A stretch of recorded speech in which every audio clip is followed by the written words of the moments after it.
Bonjour à tous, bienvenue dans cette vidéo. Déjà, je vous souhaite une très bonne année 2025. Alors, je vais répondre à deux questions qu'on m'a posées. Donc, la question de French Crypto Connection, notamment par rapport à PayPal, qui nous précise s'il y a une capitulation sur le prix et le temps et qu'il y a un signal d'achat à long terme. Donc, je vais faire un point sur PayPal puisque c'est une crypto que personnellement je possède. Je saisis l'occasion pour vous faire une vidéo également là-dessus. On va voir dans cette vidéo faire une analyse fondamentale, une analyse technique et du momentum de PayPal. Et je vais aussi répondre à la question de Pierre C. Pierre par rapport à Etherfi, une crypto-monnaie. Donc, on va en faire l'analyse également pour voir si ça peut être un projet intéressant. Donc, si vous découvrez la chaîne, écoutez, n'hésitez pas à vous abonner. Dans cette chaîne, j'aborde des projets crypto-monnaies intéressants, donc des projets qui nous ont offert du x5, x10, si ce n'est plus. J'ai fait un bilan 2024 de tous les projets que j'ai mentionnés, que j'ai analysés en année 2024. Les résultats sont plutôt bons, même sont très bons. Donc vous pourrez regarder un peu tout ça tranquillement. Évidemment, l'objectif, c'est pas que vous investissiez sur tous les projets que moi j'évoque, ce sont mes propres convictions personnelles, mais peut-être que ça peut vous donner des pistes de réflexion potentiellement. L'important, surtout en investissement, c'est d'investir avec ses propres convictions. Néanmoins, vous êtes les bienvenus si vous souhaitez nous rejoindre. Je fais aussi l'analyse de stocks qui me paraît être intéressant, des stocks aussi qui nous ont offert des rendements excellents pour des stocks du x5, du x10, comme ASTS, Rocket Lab, etc. Robinhood également, dont j'avais fait l'analyse. Écoutez, vous êtes les bienvenus. Donc, je vais commencer par répondre à ta question, French Crypto Connection, notamment sur PayPal. PayPal, personnellement, moi j'en possède. Moi j'ai assisté, j'ai vu toute cette phase de baisse, etc. Moi je m'étais positionné quelque part par là. J'avais attendu vraiment cette phase de capitulation. Je suis rentré quelque part par là. Là actuellement je suis en gain. Pour l'instant j'ai pas encore fait mon x2, mais je suis patient puisque je pense que PayPal, dans la globalité, même si certains disent que c'est un projet qui est un peu mort, il y a peu d'innovation sur ce projet. Néanmoins, les fondamentaux, globalement, qu'on soit ici ou qu'on soit là, je pense qu'ils n'ont pas vraiment changé. On va voir tout de suite également les chiffres. Donc, à l'inverse des crypto-monnaies, on peut faire une analyse des chiffres de l'entreprise, d'avoir une approche beaucoup plus rationnelle du coup. Donc, on va voir tout ça. Mais moi, en tout cas, j'en possède. Donc, on va voir également pourquoi ça peut être un projet intéressant. Donc, si on va regarder un peu PayPal, alors PayPal, donc qu'est-ce qu'on a? PayPal, ce qu'on voit, donc même si comme je vous le disais, hein, comme vous pouvez voir ici, les gens, ce qu'ils vous disent, c'est que le projet est dead, le projet est mort, etc., etc. Moi, j'ai assisté, j'ai vu toute cette baisse, etc. Je suis pas rentré puisque, comme on dit, on n'attrape jamais un couteau qui tombe. Donc, j'ai attendu une phase de latéralisation, une phase de baisse du momentum. Moi, je suis rentré quelque part par là à peu près, même peut-être ici, je sais plus, mais c'était dans cette zone-là à peu près. Là, je suis en gain, c'est certain, mais j'ai pas encore fait mon x2, donc je suis encore un peu en attente. Donc on verra. Donc c'est plutôt un projet moyen long terme. Donc ce qu'il y a à noter dans ce type de projet en investissement, c'est un différent du trading, c'est-à-dire que l'une des qualités premières, c'est quand même la patience, c'est d'analyser les fondamentaux, d'avoir de la patience et de rentrer dans des projets, dans des zones qui vous sont confortables, notamment de ne jamais investir quand on est tout en haut. Pourquoi? Parce que quand on est tout en haut, là, ça y est, c'est fait. Vous apportez simplement de la liquidité à ceux qui prennent des profits. Par exemple, ceux qui ont FOMO, qui sont rentrés par exemple ici, etc. Ils se disent waouh, PayPal extraordinaire, incroyable. PayPal, c'était là qu'il fallait investir quand ça commençait à être plat, si ce n'est cette baisse qu'on a eue ici en mars 2020, et éventuellement ça aurait été ici. Et après, c'est parti, etc. Peut-être rentrer un peu par là, mais là, c'était beaucoup trop haut. Quand vous êtes rentré là, vous avez servi les personnes qui n'ont pas su prendre des gains à la montée. Ils ont servi malheureusement de liquidité aux gros poissons qui ont pris des profits. Ça n'a pas manqué. Là, on a connu cette baisse. Et donc, ne jamais investir tout en haut, je le rappelle, hein, si vous découvrez que vous venez de nous rejoindre, vous aurez toujours ces deux phases-là, une phase de hausse, d'accélération, une phase de baisse, une phase de latéralisation. On rentre dans cette phase-là et si les fondamentaux suivent potentiellement, je dis bien, donc on verra quand, mais ça pourra suivre par une phase d'accélération de nouveau. Donc le marché est cyclique, donc je vous inviterai à regarder notamment les travaux de Ward Marks, qui est considéré comme l'un des meilleurs gestionnaires de portefeuille au monde, qui évoque notamment ces mouvements-là, que le marché est cyclique, des hausses, des baisses, des phases de latéralisation, des hausses, des baisses, etc., etc. Donc après, quand on va voir plus en détail PayPal, ne serait-ce que le chiffre d'affaires, on voit que c'est un chiffre d'affaires quand même, quoi qu'on en dise, qui est en croissance. Donc c'est une entreprise qui fait de l'argent plus qu'en 2021. Donc ça c'est plutôt pas mal déjà dans un premier temps.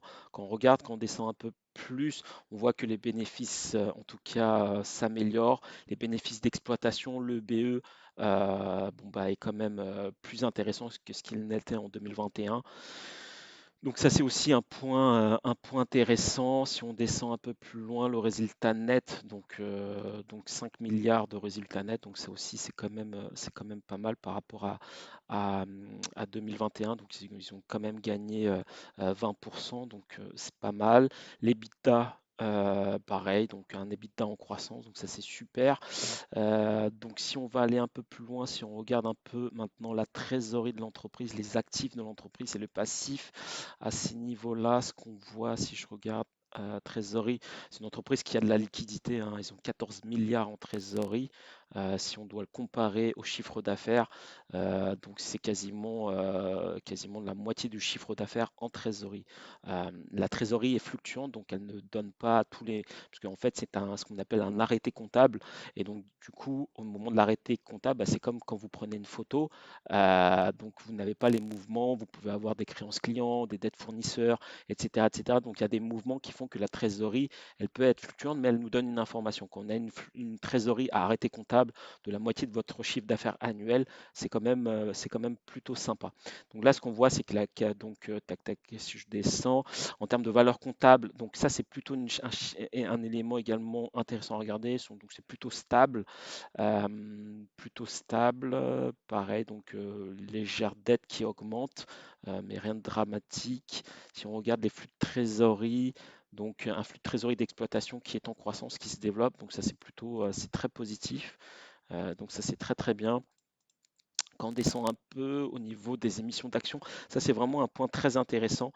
Typiquement, c'est l'un des secrets de Warren Buffett, qui n'est plus à présenter, hein, peut-être l'un des meilleurs investisseurs de tous les temps, si ce n'est le meilleur. Et lui, c'est l'un des critères qu'il regarde le plus, notamment quand une entreprise a des fondamentaux quand même qui tient la route, plutôt solide. Notamment de regarder est-ce que c'est une entreprise qui émet des actions ou pas. Et là, ce qu'on voit, c'est que l'entreprise, depuis 2021, ne fait que racheter ses actions. Donc ça, c'est très très positif pendant toute cette phase-là. Donc qu'est-ce que ça signifie? C'est que l'entreprise y croit. Donc quand une entreprise a beaucoup d'argent, au lieu de garder ça en trésor, ce qu'elle peut faire, c'est qu'elle peut soutenir le prix des actions, notamment en rachetant ses propres actions. Pourquoi? Parce qu'elle-même, elle sait que potentiellement, elle pourra faire des bénéfices par la suite, etc. Et donc, ça fait augmenter les prix. Et donc, elle mise quelque part sur l'avenir à titre personnel. Donc, qui dit potentiellement moins d'actions sur le marché, donc moins d'offres sur le marché, qui dit moins d'offres sur le marché, dit potentiellement des prix à un moment donné, si les fondamentaux suivent, des prix plus intéressants pour des prix qui peuvent monter. Donc, ça, c'est vraiment un des secrets que regarde Warren Buffett. Donc ça, c'est également plutôt intéressant à étudier. Donc, ce qu'on peut observer quand même, si on fait cette analyse très rapide, c'est qu'une entreprise qui se développe en croissance sur quelques indicateurs qu'on a pu voir, si on regarde un peu ce qu'ont fait les initiés également, donc là non, on n'a pas d'infos. Donc non, plutôt une entreprise, en tout cas sur les fondamentaux qu'on a pu analyser globalement rapidement. Donc c'est plutôt correct, c'est plutôt pas mal. On entend beaucoup de choses sur PayPal c'est mort, PayPal ça sert à rien, etc. Toute cette phase-là. Mais c'est la même chose, je prends souvent cet exemple, mais c'est la même chose que Solana quand on vous disait à l'époque Solana c'est mort, Solana ça sert à rien. Rien du tout. Personnellement, moi, j'en ai acheté ici et bah, ça n'a pas manqué, hein, on a eu cette phase d'accélération. Ça ne veut pas dire que PayPal aura cette phase d'accélération parce qu'on ne sait pas non plus le secteur des crypto-monnaies, mais ce qu'on a pu voir, c'est qu'en se basant sur les fondamentaux s'améliorent et c'est juste que en termes, ce que signifie le price action ne signifie pas forcément la valeur intrinsèque de l'entreprise. La valeur intrinsèque, c'est ça, c'est les fondamentaux de l'entreprise. Ici, c'est l'offre et de la demande, donc c'est la perception, la psychologie de marché, donc ce que disait notamment l'un des meilleurs, donc George Soros, l'un des meilleurs traders au monde, hein, qui a un style un peu plus agressif, différent de Warren Buffett. Lui, ce qu'il dit, c'est que euh, vous avez ici ce qu'on appelle ça nous montre simplement, ce n'est pas les fondamentaux de l'entreprise, ça nous montre simplement quel est le biais dominant qu'il y a sur le marché. Donc, qu'est-ce que ça signifie? Ça signifie que ici, c'est de la psychologie de marché. C'est une question d'offre et de demande qui se négocie, et à un moment donné ou un autre, donc là, c'est ce que disent tous les investisseurs. Vous prenez n'importe quel grand investisseur, que ce soit Warren Buffett, que ce soit Howard Marks, que ce soit Peter Lynch, que ce soit d'autres, etc. Ils vous disent tous la même chose, c'est qu'à un moment donné ou un autre, si vous avez eu ce cadeau, si on regarde le cadeau que le marché nous a fait de son plus haut à son plus bas, parce que ça reste quand même un cadeau, vu que c'est une entreprise qui est quand même continue son accélération, sa croissance, on a eu un cadeau de 83%, donc des soldes à 83%. Si les fondamentaux suivent, si l'entreprise continue son accélération, à un moment donné ou un autre, donc si vous ne faites pas trop de bêtises et que vous êtes patient, vous avez une entrée confortable, que vous savez attendre, potentiellement, vous pouvez faire des gains. Typiquement, évidemment, encore une fois, le but, c'est pas que de vous dire d'investir, il faut le faire en connaissance de cause et en étant en accord avec vos propres convictions. Moi, personnellement, j'en ai, hein, pour répondre par rapport à ce que tu dis, French Crypto Connection, moi j'en ai. Donc là, je suis patient, hein, je suis rentré quelque part par là. Là, en tout cas, c'était dans cette zone-là. Donc là, j'attends patiemment, tranquillement, de me faire dans un premier temps mon petit x2 et après de laisser tourner tout le reste, etc. Voilà, donc c'est ce qu'on pouvait dire sur PayPal. Donc merci en tout cas pour cette information, puisque moi, ça m'a permis donc du coup de vous partager également une stocks que je possède également, qui est l'action PayPal. Euh, Encore une fois, faites-le avec vos convictions, mais on est quand même dans des zones quand même effectivement moyen-long terme plutôt intéressant. Si on prend tout depuis le début de PayPal, là, on était allé chercher les 0,886. Moi, j'étais quelque part par là, donc ou si ce n'est là, hein, je sais. Donc en tout cas, c'était dans ces eaux-là. On est venu chercher les 0,886. On reste en tout cas sur du long terme dans des zones encore confortables, puisqu'on est encore en dessous des 0,786 de retracement total de Fibonacci sur l'ensemble du mouvement euh, depuis le début. Donc là, c'est vraiment des prix quand même intéressants. Moi, personnellement, à ce moment-là, ce qui m'avait fait dire que peut-être que ça peut être un investissement intéressant, bien sûr, il y avait ces fondamentaux-là, mais je me suis dit, PayPal, s'ils sont pas trop, et sans doute qu'ils sont, j'espère en tout cas, qu'ils sont managés par des personnes quand même compétentes, dans le sens où on commence à voir une institutionnalisation des crypto-monnaies. BlackRock, Fidelity, etc. Si PayPal arrive à prendre le virage, c'est peut-être le cas déjà aujourd'hui, hein, mais potentiellement, s'ils mettent en place un peu une notion de crypto-monnaie sur PayPal, potentiellement le prix de PayPal pourrait être un peu plus corrélé même au marché des crypto-monnaies. Je ne sais pas si c'est encore le cas. En tout cas, si vous avez des news là-dessus, tant mieux. Moi, je ne traite pas les news. Moi, en tout cas, mon style d'investissement, c'est celle que je vous partage. C'est vraiment rentrer dans des positions qui me sont confortables, dans des projets avec des fondamentaux intéressants que j'analyse avec des critères que je regarde. Mais je ne vais pas regarder fondamentalement les news, même si certaines news peuvent être intéressantes. Pourquoi? Parce que c'est là où on peut avoir finalement des biais, qu'elles soient négatives. Ici, comme Solana, tout le monde vous dit c'est mort, ça sert à rien, c'est fini. Ce qui a été le cas de Solana. Si vous écoutez trop les news, ça ne veut pas dire que vous ne devez pas écouter les news. Faites-le avec votre propre style, encore une fois. Mais sachez que vous pouvez être soumis à des pressions collectives de vente Typiquement, encore une fois, hein, que ce soit Link, que ce soit Solana, que ce soit n'importe quelle crypto-monnaie, si vous entendiez, vous écoutiez un peu trop certains influenceurs, hein, des personnes en plus très très célèbres, si vous reprenez même certaines vidéos de ces personnes-là, je donnerai pas forcément les noms, mais ici, vraiment, on vous disait que Solana, ça servait à rien, rien du tout. Donc, ça ne veut pas dire que PayPal suivra ce mouvement, mais il y a quand même des éléments qu'on a vus qui sont quand même assez favorables. Donc voilà pour PayPal, pour un petit topo sur PayPal. Donc à suivre, à suivre. Maintenant, on va étudier Etherfi. Donc c'est un projet que je connaissais.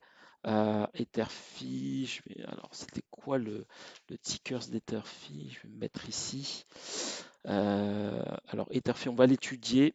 On va regarder un peu tout ça. Etherfi, tac, tac, tac.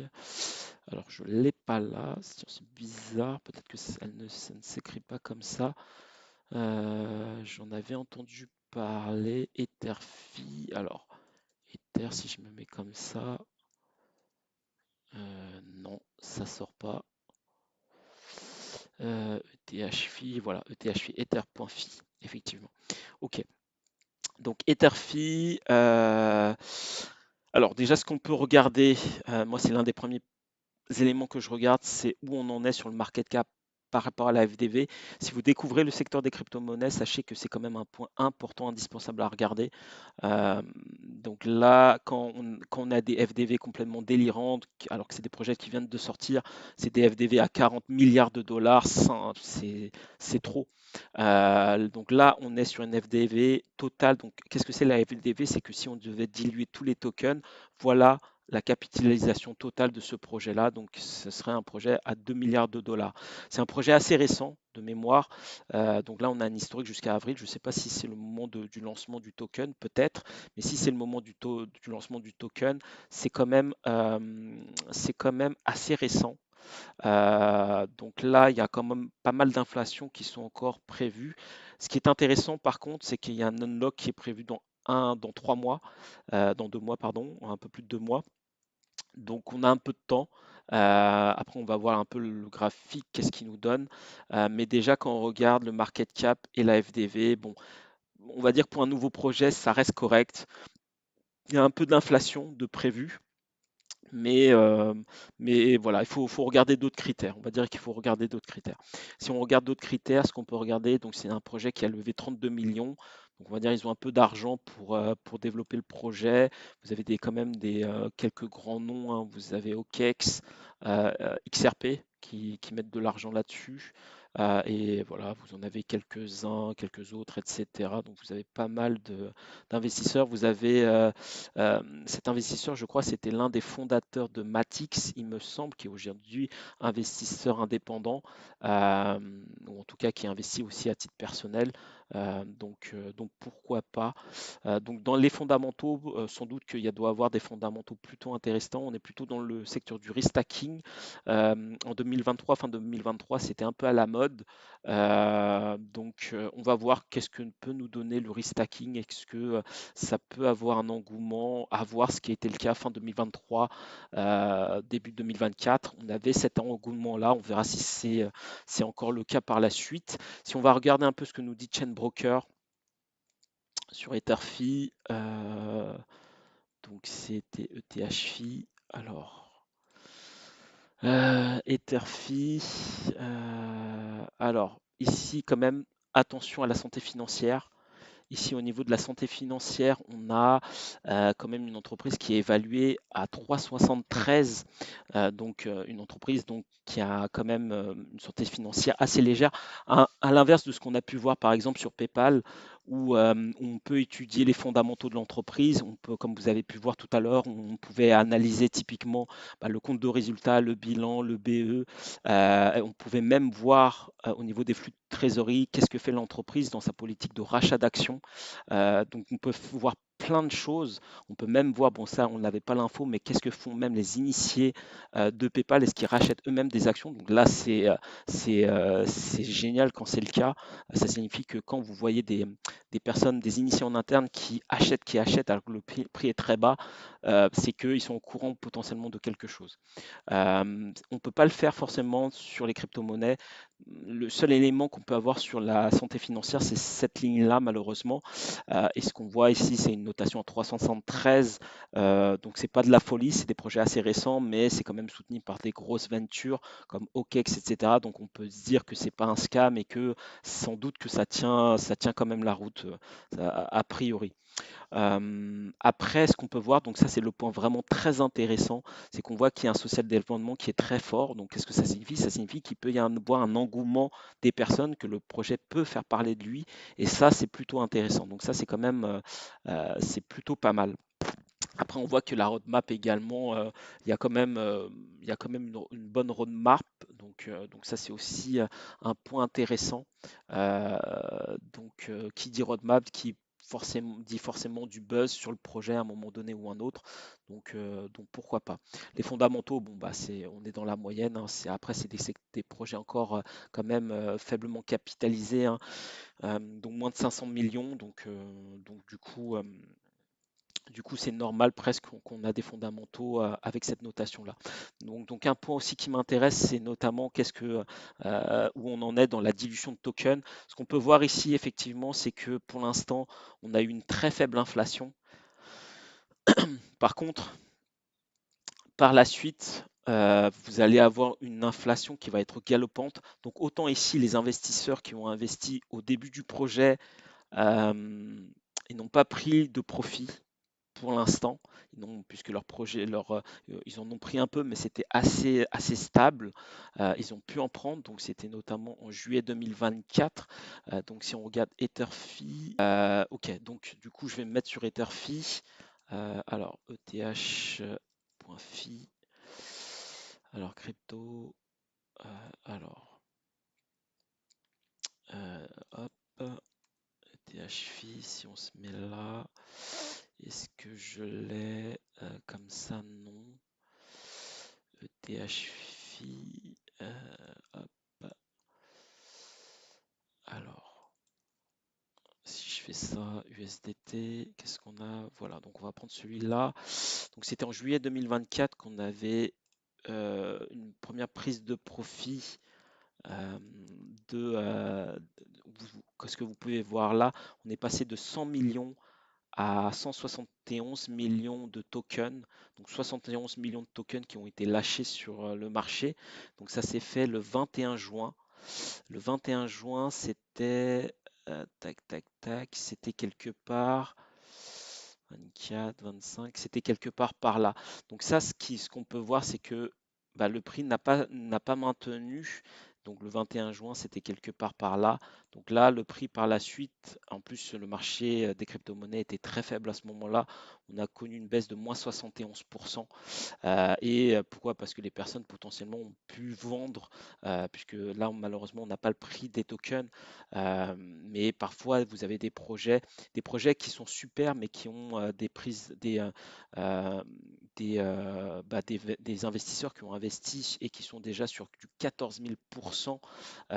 Donc moi par exemple, j'en ai parlé déjà dernièrement, un beau projet personnellement que dans les fondamentaux j'aime beaucoup. Je le trouve vraiment très intéressant, mais encore une fois, dans l'investissement, on n'investit pas forcément dans ce qu'on aime. On n'est pas là pour aimer des projets, puisqu'on est là plutôt pour faire de l'argent. Et donc, du coup, même si c'est un beau projet, c'est quand même un projet où c'est difficile de rentrer. Ça ne veut pas dire qu'il ne va pas performer. Arbitrum, comme vous pouvez voir, vous êtes dans une pente vraiment ascendante, mais eux, les seed rounds étaient rentrés sur du 0,005 $. Donc ça, c'est leur prix d'entrée.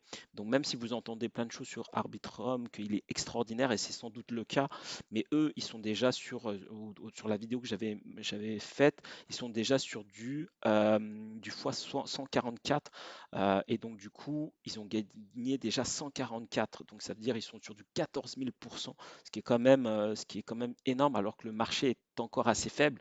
Ça ne veut pas dire qu'il ne va pas performer, encore une fois, sans doute il peut nous offrir un nouvel ATH peut-être par rapport à ce qu'il a fait par rapport à 2023, fin 2023, début 2024.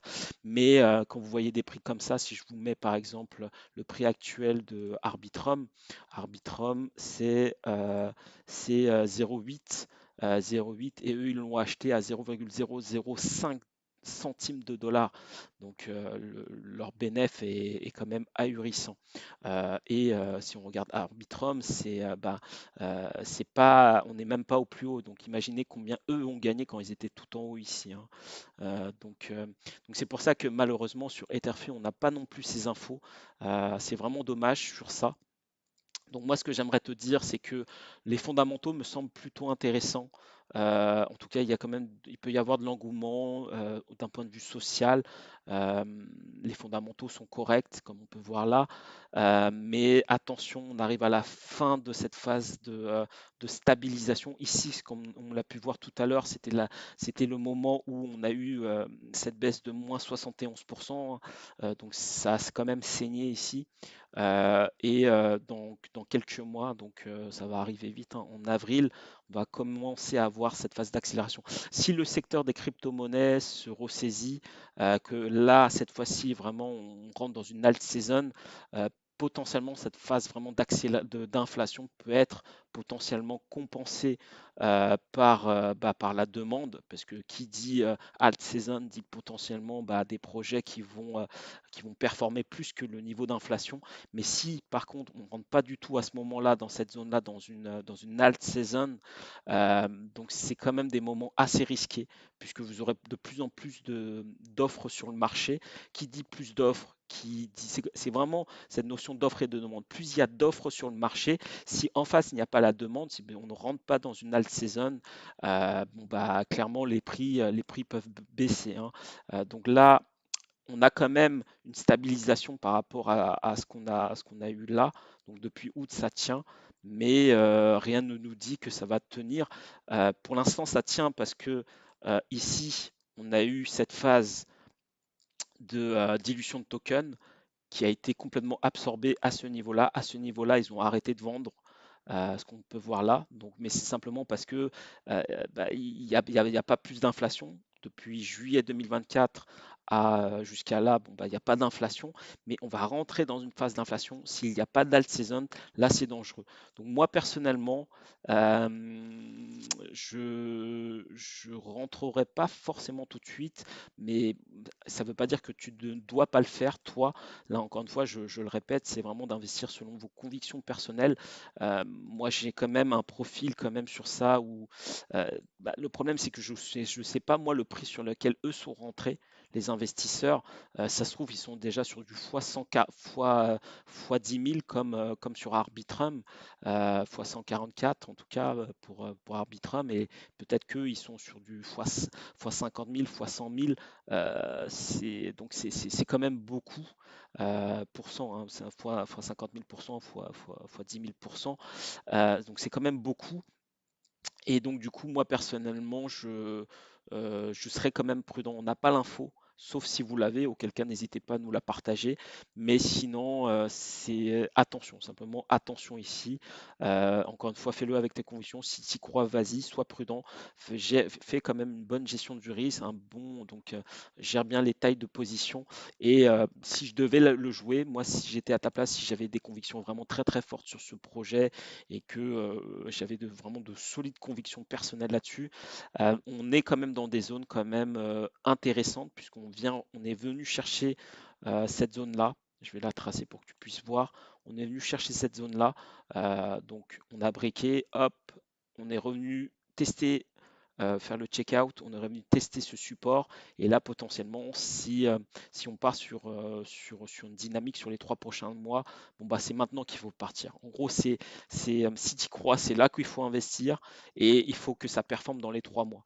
Dans les 3 mois, s'il n'y a pas d'alt season, là, toutes les personnes qui ont été loquées, là, ils vont, et si c'était comme sur Arbitrum, sur du x100, donc en pourcentage, fois 10 000, Donc là, bon, bah, là, c'est la cata ici, hein. Donc voilà, donc il faut vraiment ici par contre qu'il y ait une alt season. Voilà, donc c'est ce que je peux te partager. Voilà, donc je pense avoir répondu à ta question. En tout cas, n'hésitez pas, en tout cas, si cette vidéo vous a plu, à liker la vidéo, à la partager. Et je ferai prochainement d'autres vidéos sur d'autres projets. Je vous remercie beaucoup et je vous souhaite une très bonne journée. Au revoir.